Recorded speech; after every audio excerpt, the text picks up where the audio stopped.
The Israelites, fresh from slavery in Egypt, found themselves wandering in the desert. During this time, God gave them instructions to build a special tent, the tabernacle.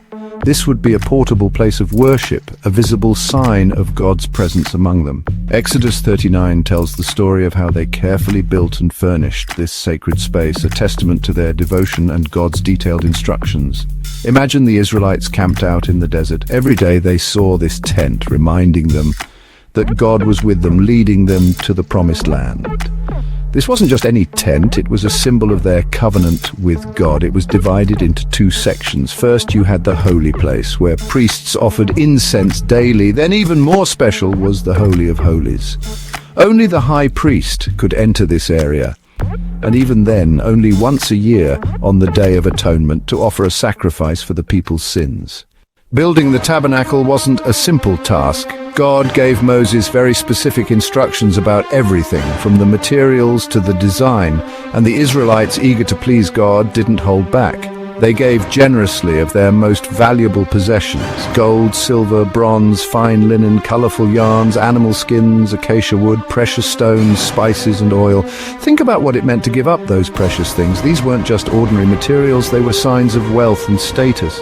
But the Israelites understood that true worship meant putting God first, even if it meant giving up something precious. These materials, brought willingly by the people, weren't just building supplies, they were offerings of devotion. Each hammered piece of gold, each carefully woven thread, represented their love and reverence for God. The construction itself was a massive community effort. Skilled craftsmen and women, guided by God's Spirit, used their talents to turn these raw materials into something truly extraordinary. Exodus 39 goes into great detail about the making of the garments for the priests, particularly for Aaron, the high priest. These weren't just any clothes, they were holy garments specially made for the service of God. The detail and care that went into making them is amazing. The ephod, a kind of apron, was made of finely woven linen with gold thread, blue, purple and scarlet yarn. On the shoulders, 2 onyx stones were set, each engraved with the names of the 12 tribes of Israel, a constant reminder that the priest carried the people on his shoulders when he went before God. Then there was the breastpiece, worn over the ephod. It was a masterpiece of craftsmanship made with the same precious materials and set with 12 different gemstones, each representing one of the tribes of Israel. This symbolized how the priest carried the Israelites close to his heart when he entered the holy place. The Israelites didn't have modern tools, yet they created incredibly intricate and beautiful pieces.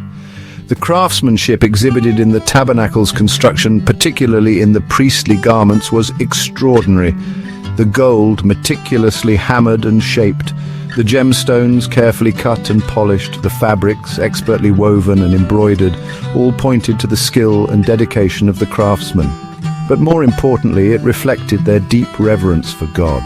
Each stitch, each hammered piece of metal was an act of worship. They understood that this wasn't just about creating something beautiful, it was about creating something holy, something worthy of God's presence. Finally, the work was done.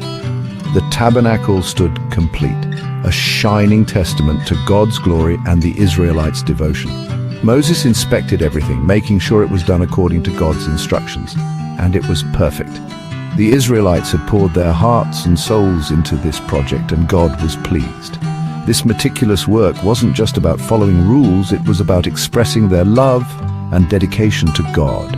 It was about creating something beautiful to honor Him.